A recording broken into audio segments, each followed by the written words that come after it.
देखिए, लोगों से तो बहुत अच्छा रिस्पॉन्स मिल रहा है। लोगों को ये चाह भी रहे हैं कि एक बदलाव चाहिए हम लोग। हो सकता है इस बार या निकट भविष्य में पूर्ण बहुमत की सरकार बनेगी जेल कैंप की। तो खूंटी में खूंटी से भी उम्मीद है हम लोगों निकाल रहे हैं को। ना? हाँ, बिल्कुल। डोर टू डोर एक तरह से अप्रोच करने की कोशिश कर रहे हैं, तो लोगों में रोष है भाई, लोगों में रोष है।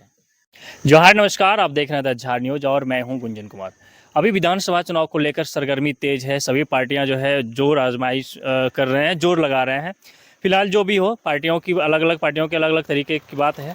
लेकिन जिस तरह से झारखंड में एक उभरता हुआ पार्टी, एक उभरता हुआ राजनीतिक दल, जयराम महतो की पार्टी कहिए आप, झारखंड लोकतांत्रिक क्रांतिकारी मोर्चा, जो कि झारखंड में सभी राजनीतिक दलों की जड़ें हिलाए हुए हैं, आप ये कह सकते हैं। क्योंकि जब से झारखंड में जयराम महतो आंदोलन करना शुरू किए हैं, जब से उनका पार्टी बना है, तब से जो है माहौल कुछ अलग सा है। खूंटी विधानसभा क्षेत्र में उन्होंने अपनी प्रत्याशी दी है और अभी हमारे साथ हैं डॉक्टर अनिल बड़ाइक सर। हम इनसे जानने का कोशिश करते हैं कि अब तक जो है क्षेत्र में नॉमिनेशन के बाद किस तरह से रहा है। सबसे पहले तो जोहार। अच्छा, ये बताइए कि नॉमिनेशन तो आपने किया जी, अब जनसंपर्क भी चल रहा है, जी। तो जब से जनसंपर्क शुरू किए बीते 2-4-5 दिनों से, किस तरह से रहा अब तक का सफर? देखिए, जनसंपर्क के पीरियड में हमने ये देखा कि इस क्षेत्र में मोर और लेस स्थिति वही है और बहुत कम समय मिल रहा है अभी हर एक जगह जाने को लेकर के। तो हम लोग की कोशिश यही रहती है कि किसी जगह पे खास प्रमुख लोगों से मिलकर के अगल बगल वाले टोले के जितने भी लोग हैं वो वहाँ पे आएँ और अपनी बातों से हमें अवगत कराएं। अभी हम जहाँ पे खड़े हैं ये क्षेत्र कालामुचिया का क्षेत्र है, कर्रा ब्लॉक का। कर्रा ब्लॉक का कालामुचिया क्षेत्र है। तो यहाँ इन लोगों की शिकायत, सबसे बड़ी शिकायत ये रही कि पानी का समस्या बहुत बड़ा समस्या है यहाँ। जैसे अभी जो माताएं जो आई हुई थी, बूढ़ी बूढ़ी माता सब, जिनका अभी 35-40 साल हो गया इस क्षेत्र में मतलब रहते हुए, तो उनका कहना है कि पहले बाबू देखो हमरे वो देखो डाड़ी में जात रही, पानी उलेच उलेच के लानत रही, पियत रही। अब एखनो लगभग स्थिति उसने है। और तो छुआ मन का करे ना, तो नहीं तो कोनो कोनो मन तो पढ़त हैं एखन रांची में, और कमैया मन तो जात हैं तनिक दिल्ली बटे, चाहे तो कहों जात हैं ऐसन। तो कहने का मतलब कि इस क्षेत्र में पानी का जो समस्या पीने का तो है ही, इसको अगर हम लोग फिर से अगर देखें थोड़ा सा वो बड़े पैमाने पे, तो सिंचाई सबसे बड़ी समस्या है यहाँ की। तो सिंचाई के लिए अगर सरकार थोड़ी सी अगर ध्यान दी हुई रहती, तो यहाँ के लोग जिनके पास एटलीस्ट खेती है, करने की क्षमता है या खेत बाड़ी है, उन लोगों को बाहर जाने की जरूरत नहीं पड़ती। और उन्होंने ये बात कही कि खेती करें हम, लेकिन उसके बाद में एक समुचित पूरा तरीके से अगर बाजार ना मिले तभी उसका कोई महत्व नहीं है।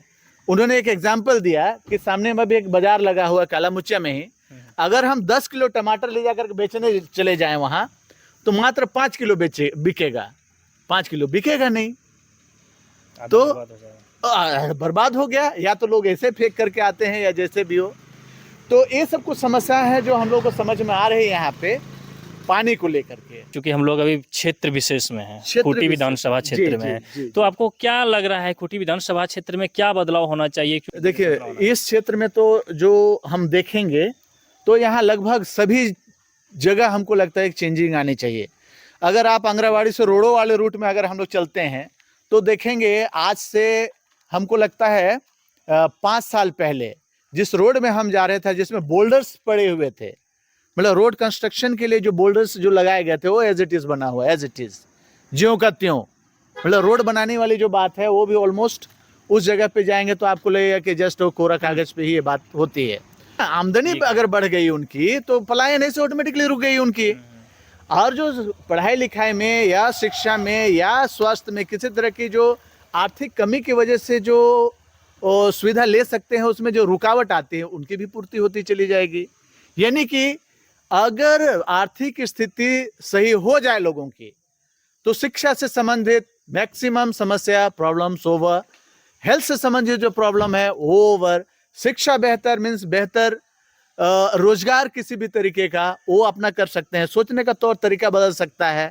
तो अगर आपसे अगर हम पूछें कि आपका जो है, आप इस चुनाव लड़ रहे हैं, तो जीतने के बाद प्राथमिकता रहेगी क्या रहेगी, तो आप किस पर यही कहेंगे? देखिए, मेरी प्राथमिकता अभी जो रहेगी इस क्षेत्र के लिए वो पानी का है।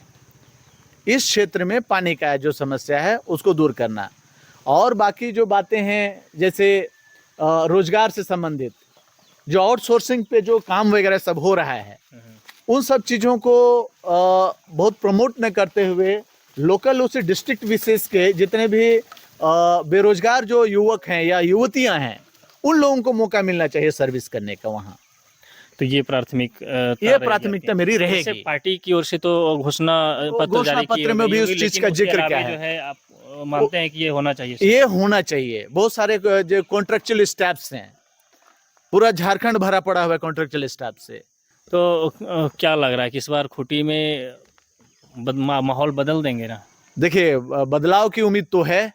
जनता के बीच में जैसे हम लोग जा रहे हैं, पब्लिक से मिल रहे हैं, डोर टू डोर एक तरह से अप्रोच करने की कोशिश कर रहे हैं, तो लोगों में रोष है भाई, एक लोगों में रोष है। क्योंकि आपका जो पार्टी है झारखंड लोकतांत्रिक क्रांतिकारी मोर्चा, वाकई क्रांतिकारी मोर्चा जो है नाम झलक रहा है, क्रांतिकारी है आपके टीम में पूरे लोग। तो क्या लग रहा है कि जयराम महतो छाप छोड़ पाएंगे झारखंड? श्योर, एकदम डेफिनेटली 100% वो अपना छाप छोड़ेंगे और हो सकता है इस बार या निकट भविष्य में पूर्ण बहुमत की सरकार बनेगी जेल कैंप की। तो खूंटी में खूंटी से भी उम्मीद है हम लोगों को। निकाल रहे हैं? हाँ बिल्कुल, खूंटी से निकाल रहे हैं। लोगों से क्या रिस्पांस मिला, थोड़ा शॉर्ट में बताइए। देखिए, लोगों से तो बहुत अच्छा रिस्पांस मिल रहा है। लोगों को ये चाह भी रहे हैं कि एक बदलाव चाहिए हम लोगों को। और जैसे हम पहले भी आपको बताए थे कि ऐसी कोई भी जगह नहीं है, किसी भी हाथ में ऐसी जानकारी का अभाव नहीं है जो कि जेल कैंप के सुप्रीमो को नहीं जानते हैं और उनके कैंडिडेट्स को नहीं जान रहे हैं। लोग जान रहे हैं और उनसे ये उम्मीद भी कर रहे हैं कि ये लोग हम लोग को नेतृत्व करें बहुत जल्दी और हम लोग का जो मूल जो समस्याएं हैं उसको दूर करें सब। तो ये खूंटी विधानसभा क्षेत्र से झारखंड लोकतांत्रिक क्रांतिकारी मोर्चा के उम्मीदवार हैं डॉक्टर अनिल बड़ाइक जी। ये अभी क्षेत्र में घूम रहे हैं, अभी लोगों से मिलजुल रहे हैं, यानी आप कह सकते हैं कि जनसंपर्क जो है अभियान चल रहा है इनका। हम भी इसी रास्ते से गुजर रहे थे तो हमने इन्हें देखा, इन्हें रोका, तो इनसे बातचीत कर जानकारी लिया कि इन्हें क्षेत्र से लोगों से किस तरह से रिस्पांस मिल रहा है। फिलहाल जो भी इन्हें रिस्पांस मिल रहा है वो तो चुनाव के बाद ही देखा जाएगा, लेकिन हम फिर से इनसे मिलेंगे। जिस तरह से इन्होंने क्षेत्र की समस्याओं पर अपनी बात को रखा और क्षेत्र के बारे में जो लोगों को समस्या हो रही है उस पर जो इन्होंने कहा, वो वाकई खूंटी में जो है आप देखेंगे तो ऐसा कुछ आपको देखने को मिलेगा। खैर, हम उसको जज नहीं कर सकते हैं, लेकिन ये चुनावी अभी अभियान चल रहा है, चुनावी महासंग्राम चल रहा है। हम इस पर ज़रूर आपको बताते रहेंगे और फिर से डॉक्टर साहब से मिलेंगे और बातचीत करके आपको जानकारी उपलब्ध कराएंगे। फिलहाल बने रहिए हमारे साथ, देखते रहिए द झार न्यूज़।